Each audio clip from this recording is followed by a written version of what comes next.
Ngayon'y aking inunawang pilit mga pagkukulang kong iyong ginigiit. Sana'y malaman mo na tanging ikaw lamang ang aking iniintindi.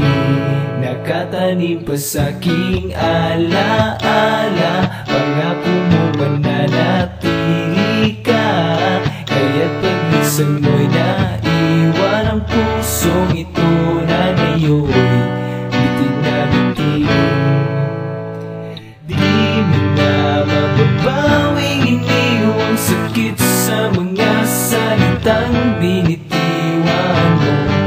Di ba't ikaw na rin ang nagpasya, nagtakda at siyang unang umiwas? Bakit nga ba ako yung pinaasa?